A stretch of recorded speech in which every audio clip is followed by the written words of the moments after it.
Genetic disorder उसको आप ठीक कर सकते? No, it's not possible. You can have a even check. मैंने आपको क्या बताया, इस कॉन्सेप्ट का बेनिफिट क्या होगा कि एक बार डिजीज हो गई उसको ठीक करते रहो? नो, ये कोई ना। उसके लिए हमने ये बात की है कि इंट्रायूट्राइन लाइफ में ही जब बेबी जब कंसीव हुआ है, जो ये 6 भाग बताए गए हैं उन्हीं को हम ठीक कर लें। इंट्रायूट्राइन लाइफ में ही अगर हम उसको रिवर्स कर दें तो मैनिफेस्टेशन ही नहीं होगा।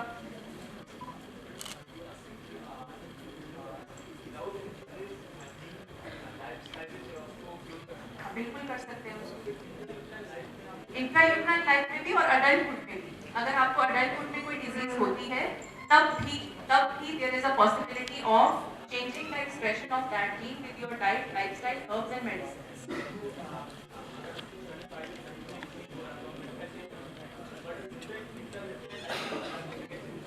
इंट्रायूट्राइन लाइफ में तो बेटा मदर रसल जो भाव है, जो न्यूट्रिशन दे रहे हैं मदर को, जेनेटिक डिसऑर्डर तो बेटा एक चीज होती है कि वो जो आपके जीन में जो एक्सप्रेशन में नहीं है, वो जेनेटिक उसमें जेनेटिक कोड में है, एक्सप्रेशन इज नॉट रिस्पॉन्सिबल।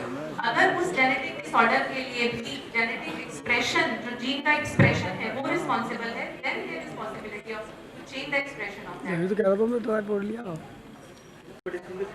नहीं, यू हैव टू इंटीग्रेटेड, उसमें आपको लेना होगा। आपको जो है वो साइंटिस्ट के साथ कोलैबोरेशन करना होगा इन स्टडीज को करने के लिए। हाँ, वो एक गलत बात है आपका जो टेक्नोलॉजी है। साइंटिस्ट हमारे एक साइंटिफिक पूल में डॉक्टर जॉन फागन हैं। जब हम डॉक्टर रोहित सनेरी हम जब लंदन में थे तो उनके एक कोलीग थे डॉक्टर हैगलिन, तो उन्होंने अपने लेक्चर में बोला था, डॉक्टर जॉन फागन उस समय नहीं आ पाए। He is doing these epigenetic studies only with the intervention of meditation. He is claiming, आप गूगल पे सर्च कर सकते हैं doctor John Fagan. Doctor John Fagan, he is doing epigenetic studies only with the intervention of meditation. जो हम pranic healing और षटचक्र healing की बात करते हैं ना, षटचक्र भी सुना है ना आपने, उसकी इंटरवेंशन के साथ एपिजेनेटिकली कैसे रिवर्स होता है कैंसर, वो स्टडीज की। तो answer is no, you can not do alone with the scientist of studies, you have to collaborate with the scientist. तो डिजीज को तो हटाने के लिए, उसको सही करने के लिए जो हमारी चैन होती है मैम, उसको हम यूज करते हैं रिस्ट्रिक्शन जैन के थ्रू उस जीन को हटाने के लिए। कोई भी डिजीज जैसे होती है हमें ये डिस्टिंग्विश होता है कि ये इस जीन के थ्रू होता है, तो उसको हम कट करके हटाते हैं। It's not possible. It's not possible to change the gene, genetic composition of the body. Modern science में इसका वो आर्टिकल मैंने देखा। It's not possible. So remove the genes from your body. Gene change किया जी, recombinant जी जी very good, दोनों close कर रहे हैं।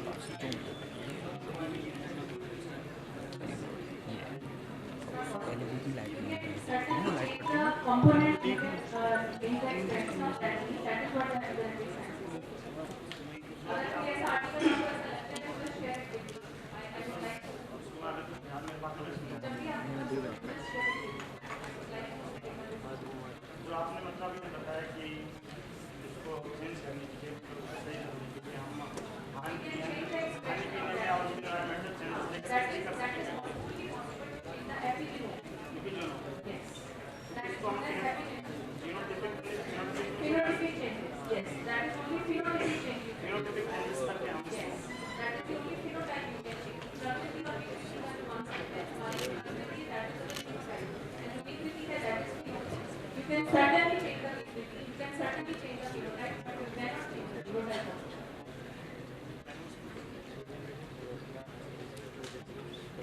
जब भी बोलना चल बंद कर बंद। क्या डोमिनेंट जीन को रेस्ट्रिक्ट कर दिया जा रहा है और डिफरेंट जीन को डोमिनेट कर दिया जा रहा है?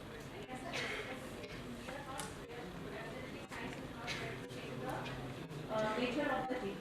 It is only to change the expression. चाहे वो dominant gene के ऊपर है, चाहे वो recessive gene के ऊपर है. रिसेसिव जीन जो होगा एक्सप्रेशन शो करेगी मतलब जैसे unit In case of pathology, in case of अगर आप pathology की बात करते हो तो उसमें recessive gene भी उसके लिए expression को आप change कर सकते हो. डोमिनेंट और रिसेसिव है। वो डोमिनेंट है, वो भी फिर वही कॉन्सेप्ट आता है प्रकृति का कि अगर आप उसको नेचुरल बात करते हो तो in case of genotypic expression, जब आप फिनोटिपिक कॉन्सेप्ट की बात करते हो तो वहाँ पर recessive gene is also may be also responsible for the manifestation of the disease. आज है एडवोकेट उसके लिए धन्यवाद। जूम में बोल रहा है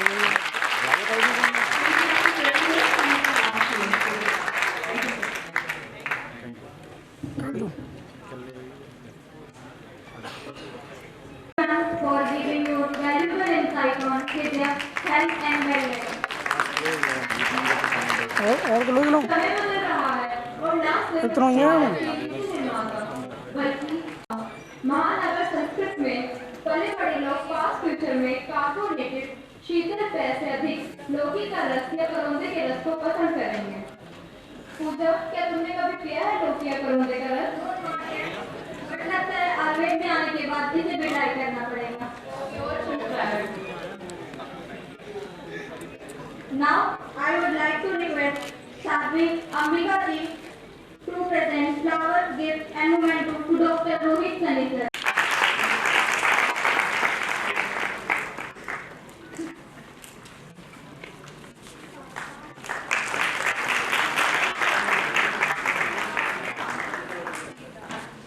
Six states of Maharashtra, UP, Gujarat, MP, Goa and Karnataka presented various research papers to prove efficiency of Ayurvedic therapies in modern cardiology platform. He is consulting physician since past 15 years, secretary of Vidya Sane Ayurvedic Education and Agricultural Research Trust, examiner in Nasik University of Anatomy. So achievements and honors are the paper Improving Cardiac Effort Tolerance in Chronic Heart Failure, role of non-invasive herbal procedure, Samaprun Hriday Shuddhakaran, was accepted as an oral abstract presentation in World Congress of Cardiology 2012 by World Heart Federation held in Dubai, UAE. Please give good morning sir. जगह हो ठीक। अब मैं थोड़ा सा सुनाने की कोशिश करूंगा, तो देखिए किस किस को नींद आती है। Right. So to give a brief introduction about myself, I am doctor Rohit Madhav Sane. I've done my MBBS, I've done my fellowship in cardiac care from Apollo, and I've been practicing Ayurveda since last 19 years, since the year 2000, and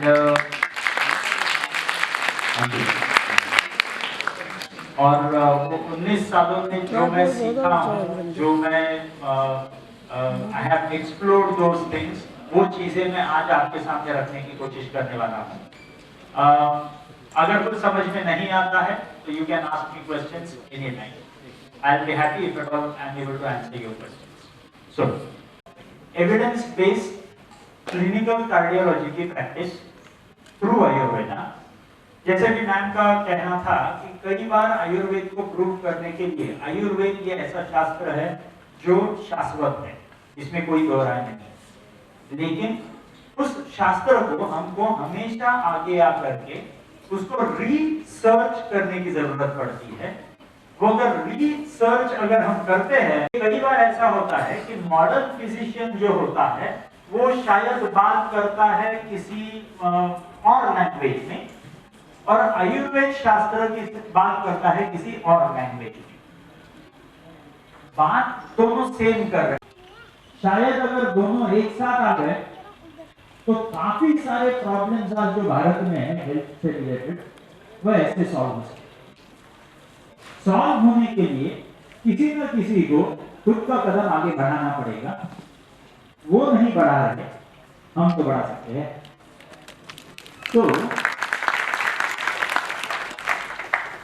कदम बढ़ाने के लिए I have just tried to share the whole history of preventive cardiology through Ayurveda in these few slides. So, next.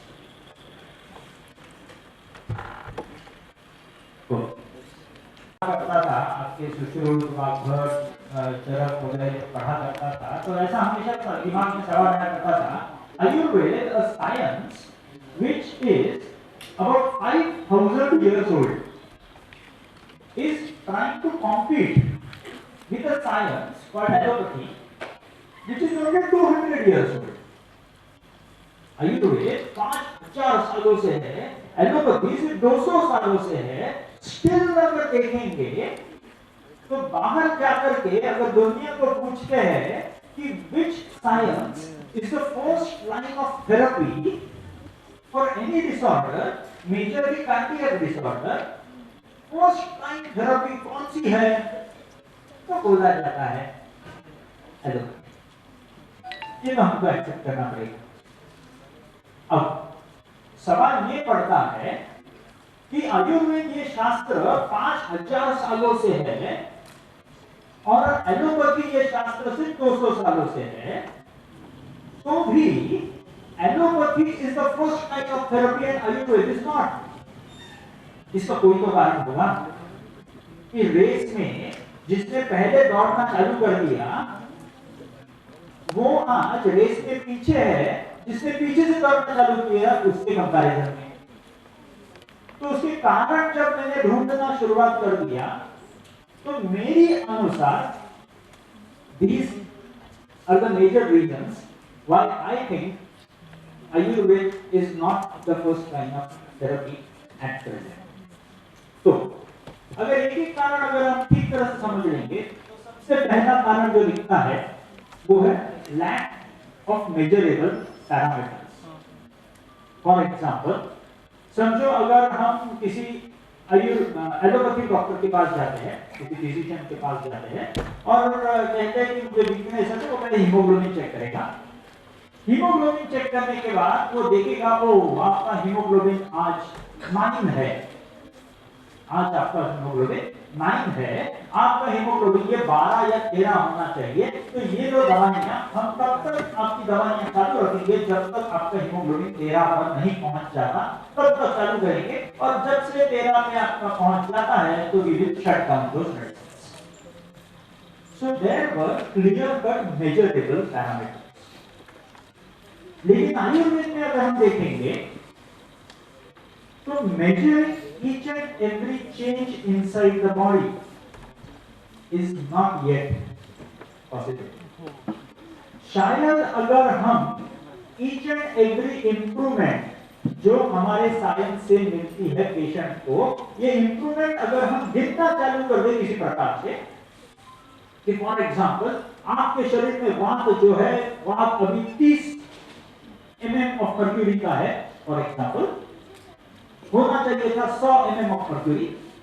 मैं अभी आपको दवा चालू कर देता हूं, जैसे 100 mm ऑफ मर्क्यूरी पे आपका वात चला जाएगा, you are done, you are normal go. ये जब शायद उस पेशेंट को बता देंगे तो पेशेंट के लिए भी वो जर्नी उसके ट्रीटमेंट की, उसके डिसीज की जर्नी कि कब मैं ठीक होने वाला हूं, आज मुझे ठीक होने के लिए कितने दिन बाकी है, ये समझना उस पेशेंट के लिए भी आसान हो जाएगा, एज वेल एज डॉक्टर्स के लिए भी आसान हो जाएगा।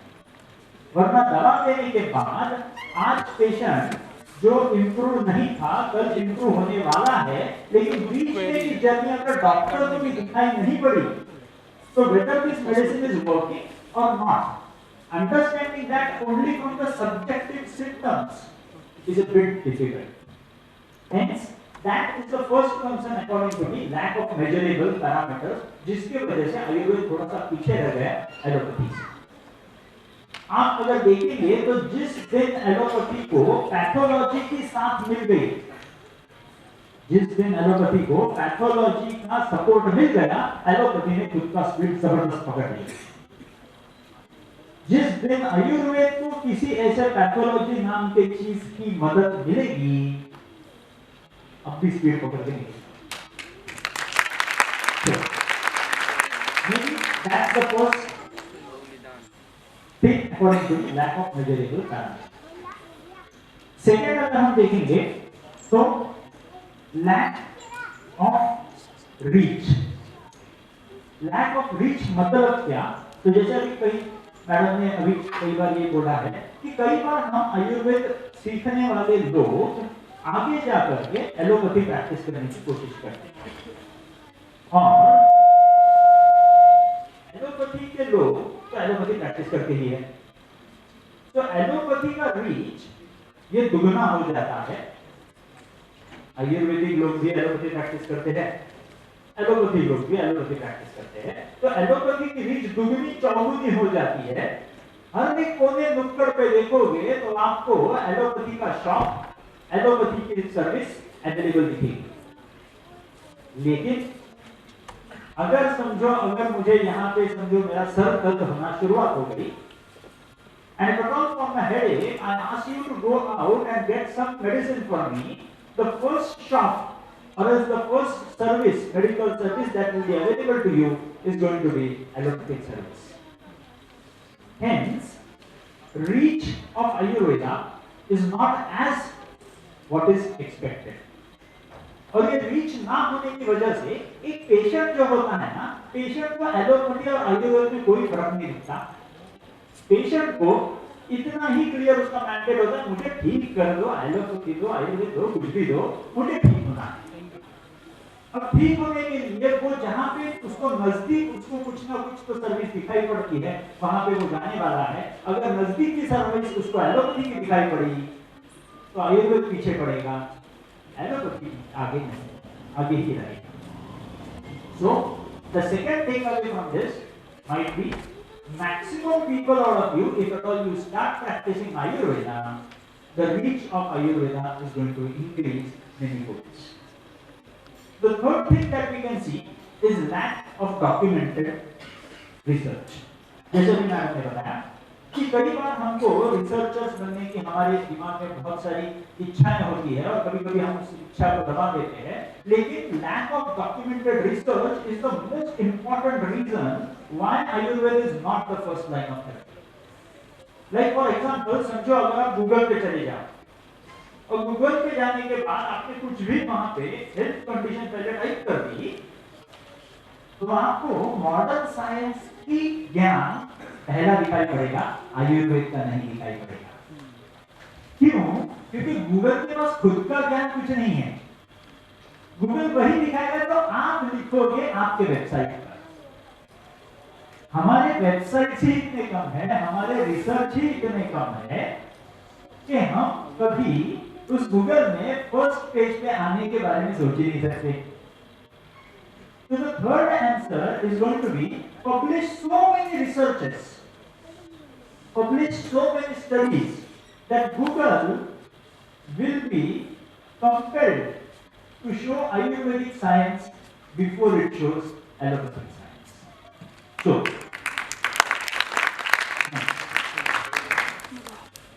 जाने के लिए next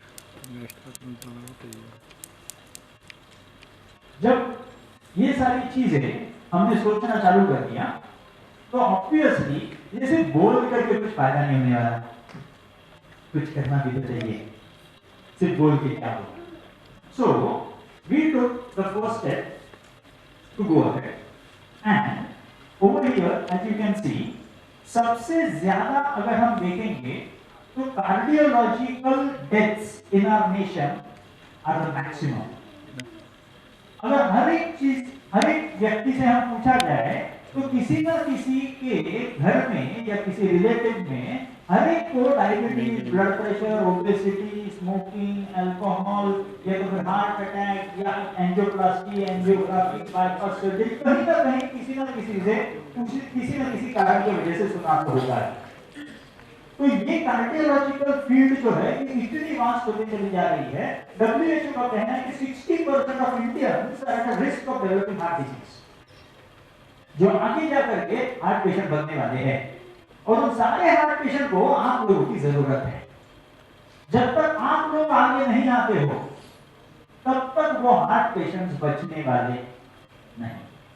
So to understand cardiology, what are we supposed to understand is, यहाँ पे अगर आप देखोगे तो प्राइमरी एक प्रकार होता है और सेकेंडरी एक प्रकार होता है।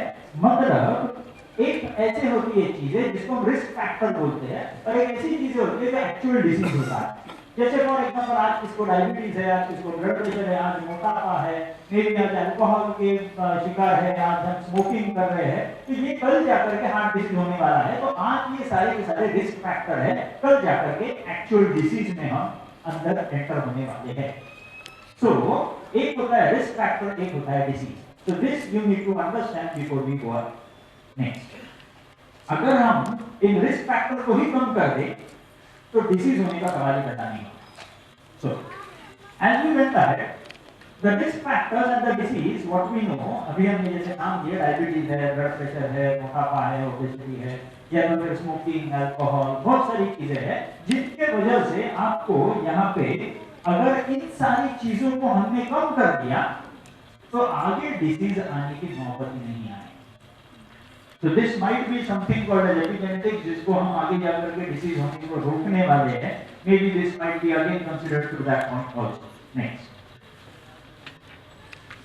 अब सवाल ये था कि ये सारी चीजों को अगर हमको टालना है, अगर ये सारे रिस्क फैक्टर्स को हमको कम करना है, तो कुछ ना कुछ तो हमको आगे आकर के करना पड़ेगा। अब जब हम शास्त्र पढ़ते हैं तो ऐसा कई बार दिखाई पड़ता है कि ये जो डायबिटीज के लिए या प्रमेह के लिए जो जो ग्रंथों में जो जो दवाइयां बोली हुई है वो तो क्लासिकल एग्जांपल्स है।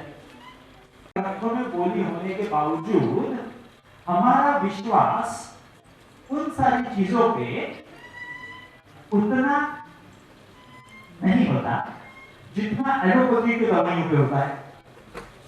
जैसे प्रैक्टिस करने को शुरुआत करें तो पैरासिटामोल, एंटीबायोटिक वगैरह वगैरह धुप करके एकदम खुश। लेकिन आयुर्वेद में जो ग्रंथों में बोला हुआ है उस पर उतना विश्वास नहीं है। कारण उसका एकदम सिंपल है कि mechanism of action of a medicine gives you the complete knowledge about that medicine. जैसे फॉर एग्जांपल डायबिटीज में अगर हम देखें तो डायबिटीज में आपको एलोपैथी में अगर देखेंगे तो एक होता है सल्फोनिलुरियास, एक होता है बाइकोनेट्स, ऐसे अलग अलग प्रकार के मेडिसिन होते हैं एलोपैथी में। जो कोई मेडिसिन होते हैं वो बोलते हैं कि मैं इंसुलिन ज्यादा सिक्रीट करवाऊंगा, कोई मेडिसिन होते हैं बोलते हैं इंसुलिन का रेजिस्टेंस कम करवाऊंगा, कोई दवाइयां होती है जो आपके गट में से, आपके एब्डोमेन में से, आपके इंटेस्टाइन से वो शुगर को एब्जॉर्ब भी नहीं होने देती। ऐसे बहुत अलग अलग प्रकार के मैकेनिज्म ऑफ एक्शंस आपके मेडिसिन के एलोपैथी के दिखाई पड़ते हैं। लेकिन यही सवाल अगर मैंने आपको आपके आयुर्वेद के हर्ब्स के बारे में पूछा कि कौन से हर्ब्स आप मुझे बताओ कि they are going to be used in type 1 diabetes and which are going to be used in type 2 diabetes, that's going to be a question. Hence what is needed is to conduct an animal trial.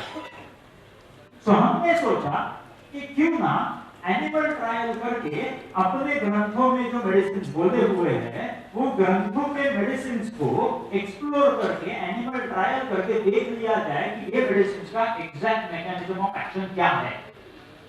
Hence we planned out to conduct an animal trial for the mechanism of action of the diseases. Next, 6.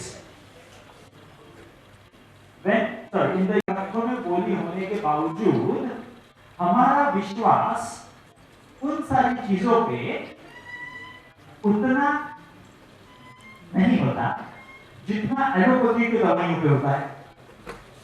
जैसे practice करने को शुरुआत करें तो paracetamol, antibiotic वगैरह वगैरह धुप करके एकदम खुश।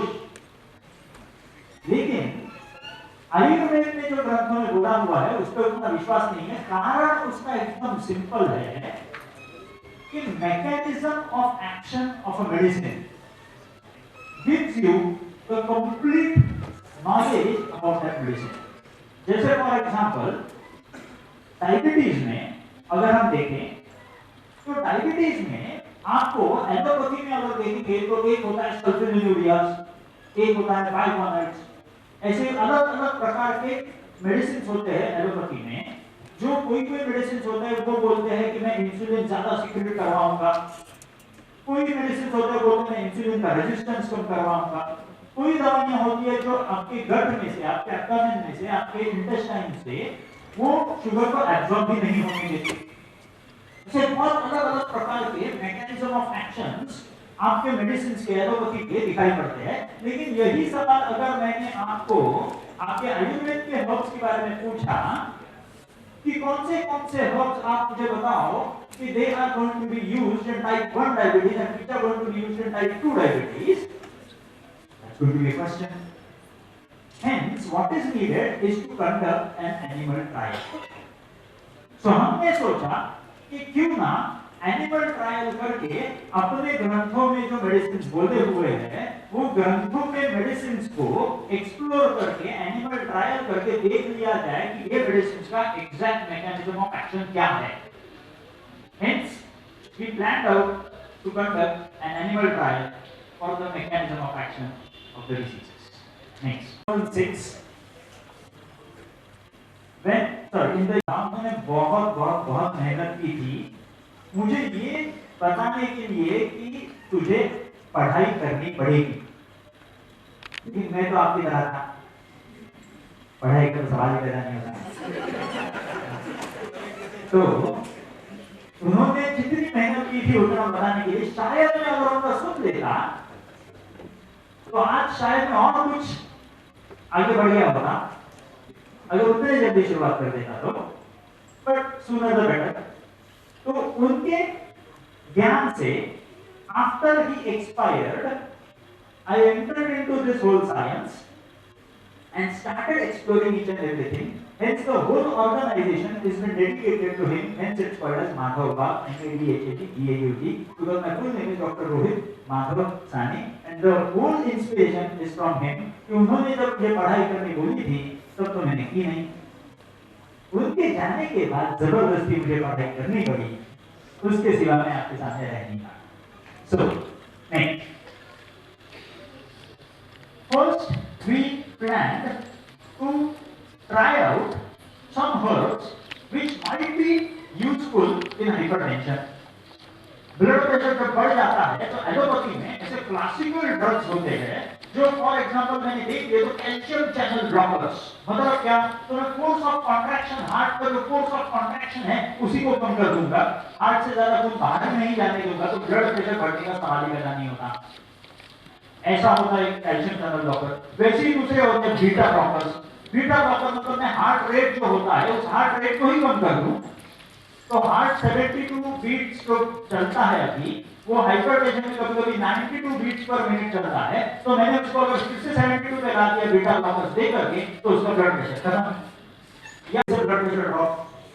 या तो फिर शरीर में जो बैठा हुआ फ्लूइड है उस फ्लूइड को ही मैंने डाययूरेटिक दे करके बाहर फेंक दिया, तो शरीर में फ्लूइड ही नहीं है, वॉल्यूम ही नहीं है, तो प्रेशर डाउन।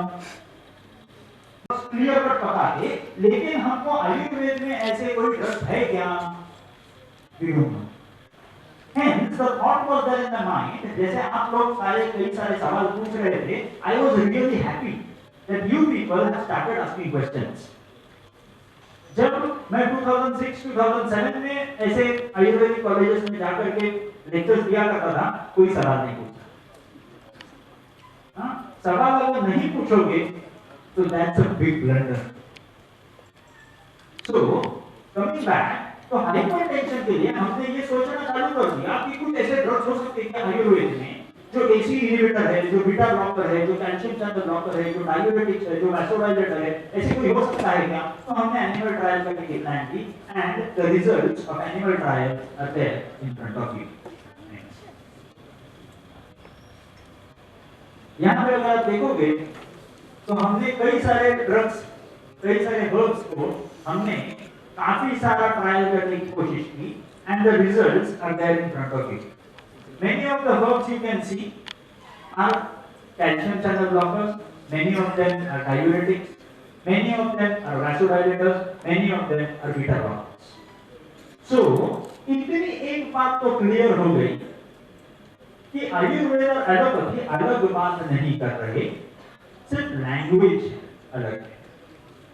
Hence, जैसे हाइपरटेंशन में जीत मिली, हम आगे बढ़ गए डायबिटीज के लिए। नेक्स्ट, तो जैसे हमने डायबिटीज के लिए सर्च किया, जैसे डायबिटीज के लिए बहुत सारे ड्रग्स हमको मालूम है हमारे एलोपैथी में, एक होता है जो इंसुलिन प्रोडक्शन बढ़ाता है, एक होता है जो इंसुलिन रेजिस्टेंस घटाता है, एक होता है जो अपने इंटेस्टाइन में से शुगर को एब्सॉर्ब नहीं होने देता, एक होता है जो यूरिन में से शुगर को बाहर फेंक देता है। ऐसे बहुत सारे ड्रग्स अपने एलोपैथी में शुगर को कम कराने के लिए होते हैं, लेकिन हमारे पास प्रमेयों के घर में जो सारी दवाइयां बोली गई है उनके मैकेनिज्म ऑफ एक्शन अपने पास क्लियर दिमाग में ना होने के कारण शायद हमको ड्रग्स पे उतना कॉन्फिडेंस नहीं आता। इसके लिए भी plan to do an animal trial and results are there in front of you. Next, so here you can see that these herbs have clearly been mentioned for their mechanism of action। कि कई सारे herbs जो है they will help you to increase insulin production, जो type 1 diabetes में इस्तेमाल हो सकते हैं।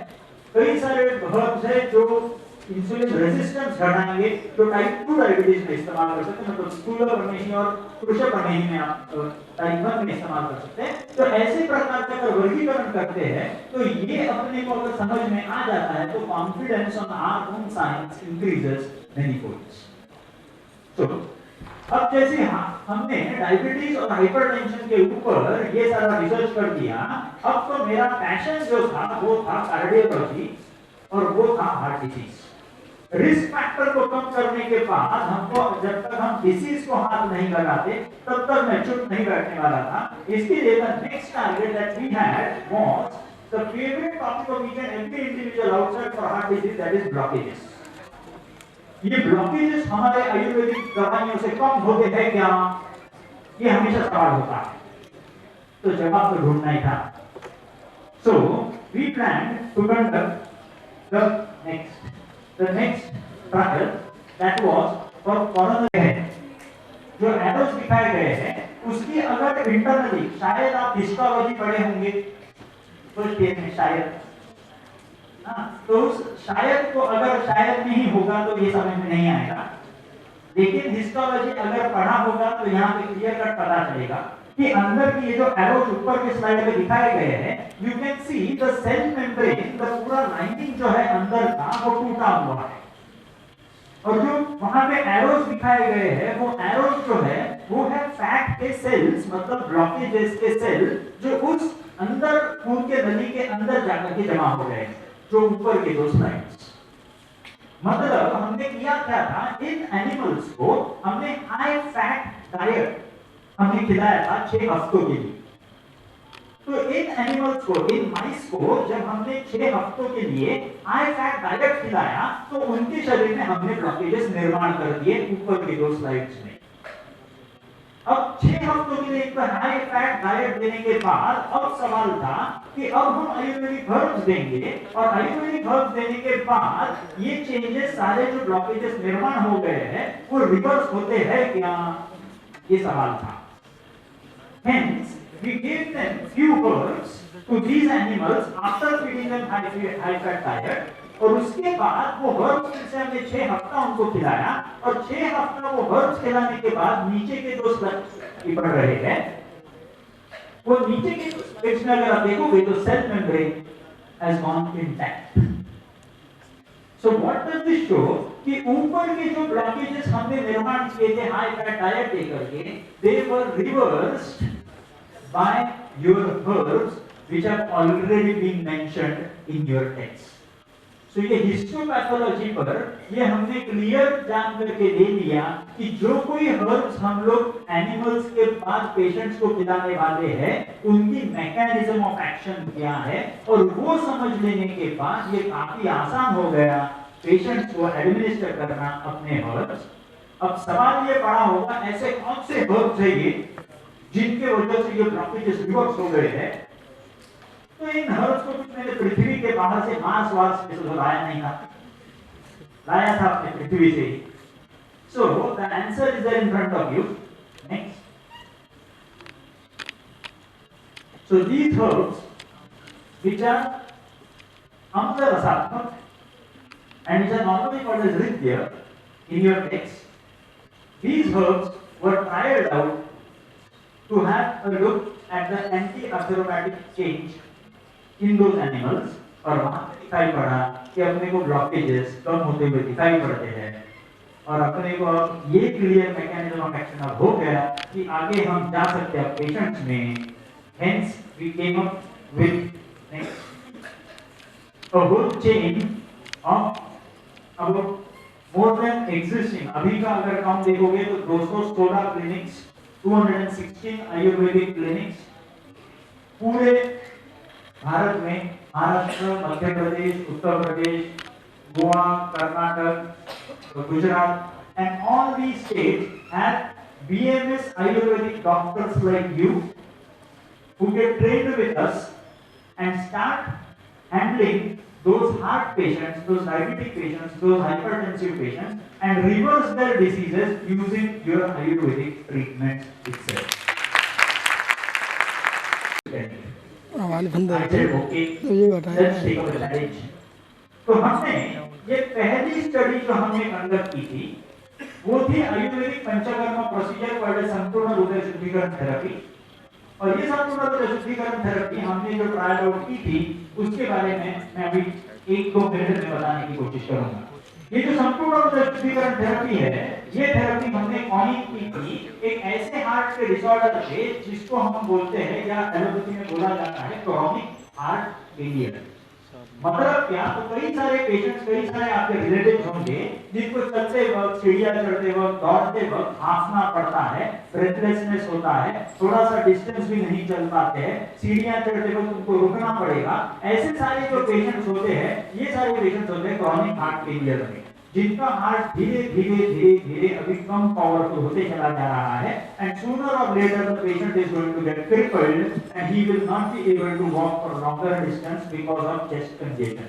तो ऐसे डिसीज को हम क्रॉनिक हार्ट फेलियर बोलते हैं। तो हमने जो आयुर्वेदिक थेरेपी ये निर्माण की थी वो थी संपूर्ण हृदय शुद्धिकरण therapy for chronic heart failure patients. And over here next you could see that this trial was conducted on 1 नहीं, 10 नहीं, 100 नहीं, लेकिन 690 chronic heart failure patients पे ये ट्रायल की थी।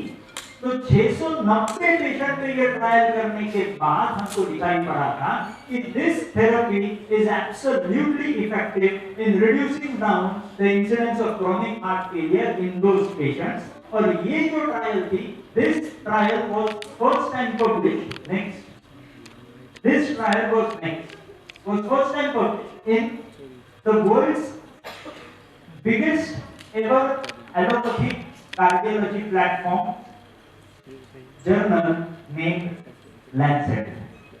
Lancet ये जो जर्नल है, ये पूरे एलोपैथी फील्ड का बाप है। अगर लैंसेट में पब्लिश होता है किसी का भी एलोपैथी पेपर, तो that is considered great and this was the first time in the whole history of Ayurveda that an Ayurvedic research paper was Lancet और लैंसेट में आने वाली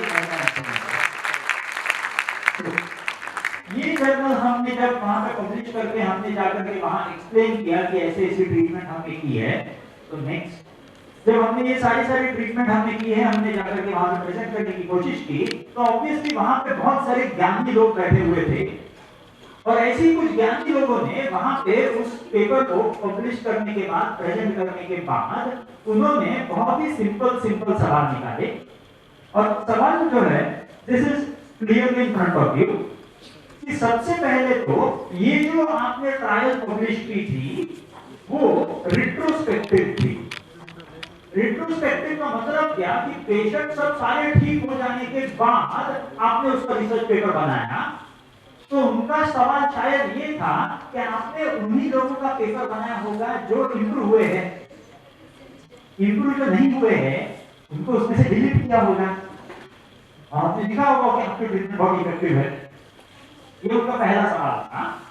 और दूसरा सवाल ये था कि इजेक्शन फ्रैक्शन, मेरे हार्ट की जो पंपिंग पावर होती है वो इजेक्शन फ्रैक्शन आपके आयुर्वेदिक थेरेपी से इंप्रूव होता है क्या? ये होता होगा तो हम आपसे बात करेंगे। So they sent us back. We again came back. We started with a newer trial. और वो न्यू ट्रायल ये टारगेट करके की थी कि इजेक्शन फ्रैक्शन को टारगेट करेंगे, इजेक्शन फ्रैक्शन अपने आयुर्वेदिक थेरेपी से इंप्रूव होता है या नहीं, ये देखने का पूरा प्लान था। Hence we conducted the next trial. Next. The next trial. Next. अगर आप देखोगे ओके, हाँ, तो यहाँ पे जो आपको दिखाई दे रहा है वो जो सर्कल आया हुआ है, जिन लोगों का ejection fraction before the treatment 39% था, नॉर्मल अपना सबका इजेक्शन फ्रैक्शन जो होता है वो 50 से 55 या 60% का होता है, 60% का इजेक्शन फ्रैक्शन होता है। जिनको हार्ट अटैक होकर के जाता है उनके हार्ट के मांसपेशी अगर डैमेज हो गए, वो अगर डेड हो गए, तो डेड होने के बाद वो मांसपेशी ताकत नहीं रहने की वजह से उनका इजेक्शन फ्रैक्शन ड्रॉप हो जाता है।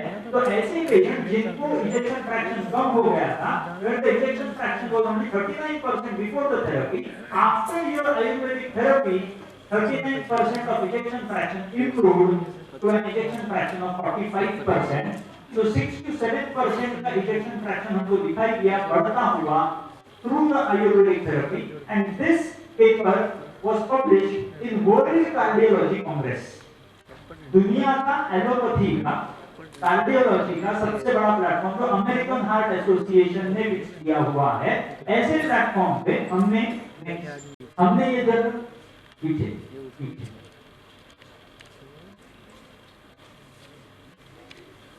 टेक्नोलॉजी, तो हमेशा टेक्नोलॉजी से बचना। एक स्लाइड पीछे,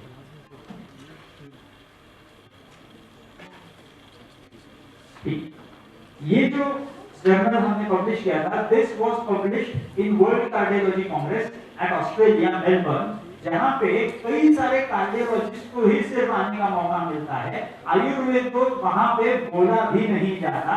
this was again the first time in the history that World Cardiology Congress में by American Heart Association this paper was published which was related to Ayurveda, and this paper was awarded as the best paper because the ejection fraction was seen improve with Ayurvedic therapy, तो allopathy therapy से सोचा भी नहीं जाता।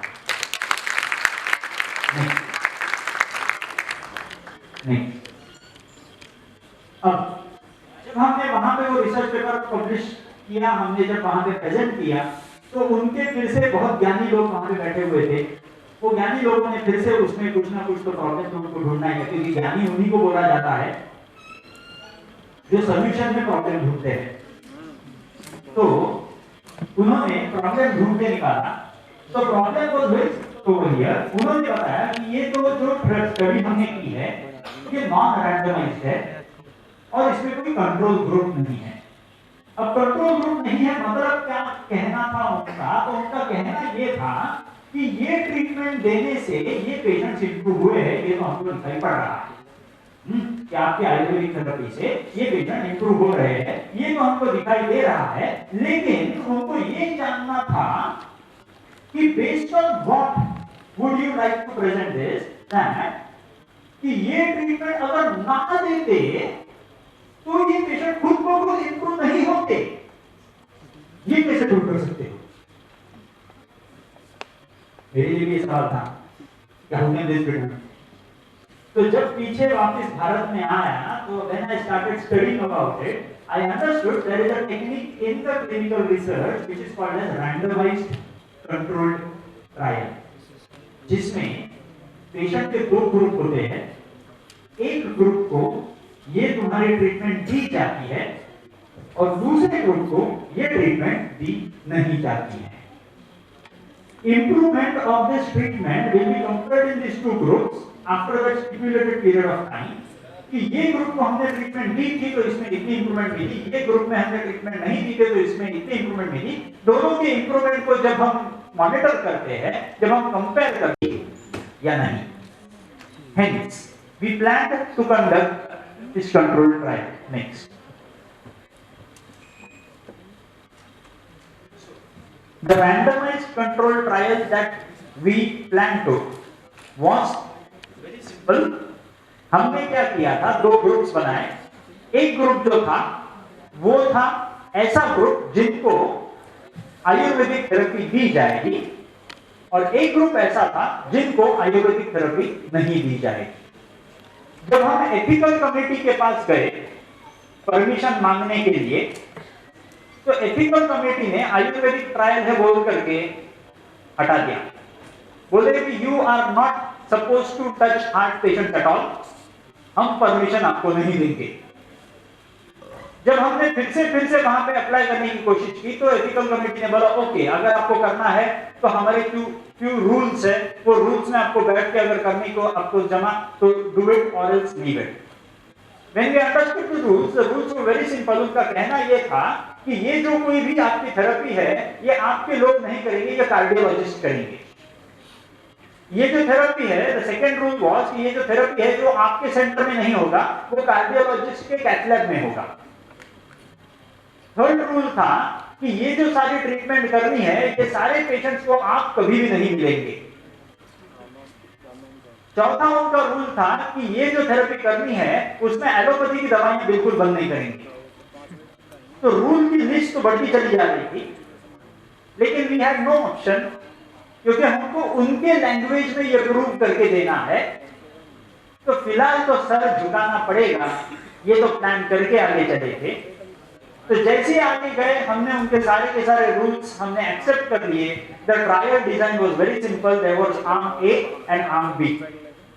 अगर ठीक तरह से देखोगे तो आर्म ए जो है उस आर्म ए में हार्ट फेलियर रिवर्सल थेरेपी मतलब आयुर्वेदिक थेरेपी, जो Ayurvedic therapy heart failure reversal therapy है वो थेरेपी आर्म ए में होगी along with conventional allopathic medicines, और आर्म बी में सिर्फ कन्वेंशनल एलोपैथिक मेडिसिन्स जिनको आयुर्वेदिक ट्रीटमेंट नहीं दी जाएगी। ये जो ट्रायल थी ये इधर अगर देखोगे तो प्रोस्पेक्टिव ट्रायल थी, मतलब हम पेशेंट रिक्रूट नहीं करेंगे, पेशेंट कार्डियोलॉजिस्ट रिक्रूट करेगा। रिक्रूट पेशेंट कार्डियोलॉजिस्ट ने कर दिया तो कार्डियोलॉजिस्ट ही वो डायग्नोज करेगा, कार्डियोलॉजिस्ट ही वो फिक्स करेगा कि पेशेंट की इंप्रूवमेंट हो रही है या नहीं। कार्डियोलॉजिस्ट ही इन्वेस्टिगेशन करवाएगा, कार्डियोलॉजिस्ट ही पेशेंट से बात करेगा। मतलब this was an absolutely one sided trial जो उन्होंने करने की प्लान कर दी थी, क्योंकि उनके हिसाब से Ayurveda doesn't function at all. तो ये हमको समझ लेना है कि ये हमारे मुंह पे बहुत बड़ी कालिक है कि वो एलोपैथी के फिजिशियंस ये क्लियर कट समझते हैं कि Ayurveda doesn't function, hence these were the rules imposed. If at all you could see this was parallel arm, दोनों ग्रुप में सेम प्रकार के पेशेंट्स थे, सेम प्रकार के डिसीज वाले पेशेंट्स थे। वो मल्टीसेंट्रिक थी, मतलब एक कार्डियोलॉजिस्ट को समझो अगर कुछ झूठा दिखाई पड़ा तो दूसरे कार्डियोलॉजिस्ट के ऊपर से ये पता चलेगा कि ये इसने किया हुआ डायग्नोसिस झूठा है। This was a multicentric trial, अलग अलग हॉस्पिटल्स में होने वाले ट्रायल थे। And if at all you could see There was 18 weeks of follow-up। तो उनका कहना ऐसा था कि शुरुआत में समझो आपके थेरेपी से ठीक लगा पेशेंट को, लेकिन वो जो थेरेपी आपने करने के बाद 18 हफ्ते हम पेशेंट को मॉनिटर करेंगे। अगर 18 हफ्तों में अगर वो इंप्रूवमेंट होती हुई दिखाई पड़ी ट्रीटमेंट ना करने के बावजूद, then we would say that the therapy is effective।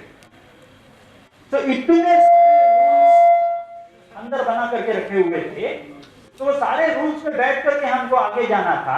And when we conducted the trial in arm A and arm B, arm A जो था उसमें हमने आयुर्वेदिक थेरेपी प्लस एलोपैथी की ट्रीटमेंट, और आर्म बी में सिर्फ एलोपैथी की treatment, and the results are there. Next, so अब ये जो रिजल्ट चार्ट है, नेक्स्ट यहां पे जो पैरामीटर था वो था VO2 max। VO2 max मतलब V stands for volume, O2 stands for oxygen। Volume of oxygen consumed by your body every minute, मतलब मेरे हार्ट में कितनी ताकत है ये देखने का जरिया, मतलब VO2 max जो स्ट्रेस टेस्ट से देखा जाता है। ये VO2 max अगर 35 है, अगर 35 से ऊपर है तो हार्ट अटैक में आप ही की जीत होगी, हार्ट अटैक की जीत नहीं होगी। अगर मेरा VO2 max कम होते चला जा रहा है तो हार्ट अटैक की जीत होने के चांसेस बढ़ रहे हैं, पेशेंट के हारने के चांसेस बढ़ रहे हैं। सो VO2 max मेरा जितना ज्यादा उतना मेरा हार्ट पावरफुल, ये एक गणित होता है और उस गणित को VO2 max को हम पकड़ के चले। तो यहाँ पे अगर देखोगे तो VO2 max को जब हमने कैलकुलेट किया तो आर्म बी, मतलब वो आर्म जिसमें सिर्फ एलोपैथी की ट्रीटमेंट थी, उस एलोपैथी ट्रीटमेंट की वजह से जो VO2 max पहले का और बाद का मतलब 6 वीक्स की जो ट्रीटमेंट उस पेशेंट को दी थी, वो 6 हफ्तों की ट्रीटमेंट में आम बी मतलब ऐसे पेशेंट जो सिर्फ एलोपैथी के ट्रीटमेंट पे थे, उनकी VO2 max, the difference in the improvement, so the improvement in VO2 max was 2.88 ml in the allopathy group 6 हफ्तों के बाद, और 6 हफ्तों के बाद 18 हफ्ते हमको उसको मॉनिटर करना। तो नेक्स्ट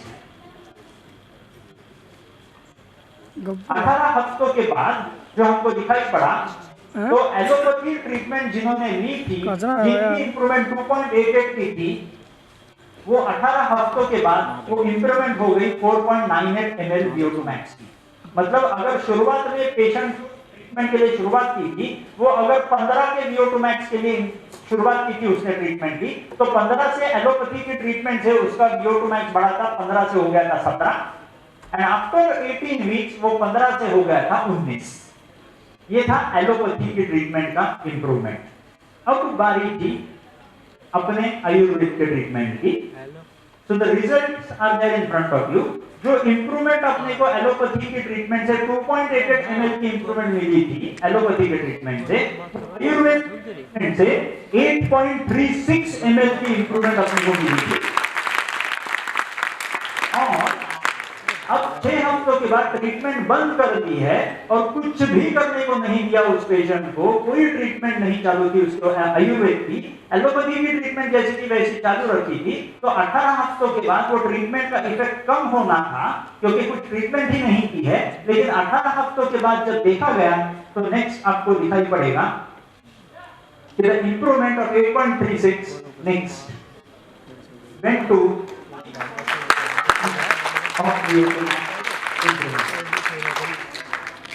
तो अगर ठीक तरह से देखा जाए तो आयुर्वेद जो शास्त्र शाश्वत है, अगर इसके प्रिंसिपल्स अगर हम अच्छी तरह से फॉलो करना शुरुआत कर दे, तो सारे के सारे भारत को हम हार्ट डिजीज से उठा करके बाहर निकाल सकते हैं। किसी के भी पिता को, किसी के भी माता को। Cardiologist themselves published this trial in the nation's topmost जो कार्डियोलॉजिकल सोसाइटी ऑफ इंडिया, अपने भारत में अगर देखोगे तो साधारण 550 कार्डियोलॉजिस्ट सिर्फ है। तो ये सारे कार्डियोलॉजिस्ट जो है, ये कार्डियोलॉजिस्ट की एक एसोसिएशन है जिसको कार्डियोलॉजिकल सोसाइटी ऑफ इंडिया बोलते हैं, और ये कार्डियोलॉजिकल सोसाइटी ऑफ इंडिया का ऑफिशियल पब्लिकेशन है इंडियन हार्ट जर्नल।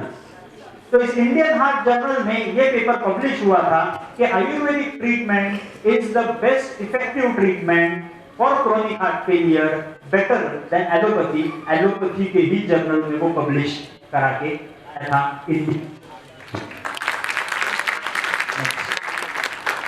अब जब हमने यहाँ पे ये पेपर पे पब्लिश करने की कोशिश की तो उनके फिर से ज्ञानी लोग थे, तो ज्ञानी लोगों ने फिर से उठा करके सोल्यूशन में से प्रॉब्लम निकाला कि हार्ट फेलियर ठीक होता है, नो प्रॉब्लम। अब इनको ब्लॉकेजेस था तो खून का सप्लाई जो कम पड़ रहा था हार्ट को, वो इंप्रूव हुआ क्या? सवाल था। We had not seen that. We again came back, we again conducted a new trial and the things are there in front of you. ये ट्रायल MPI मतलब मायोकार्डियल परफ्यूजन इमेजिंग, मतलब ऐसी एक टेस्ट होती है, एंजियोग्राफी तो हम सबको मालूम होगी। एंजियोग्राफी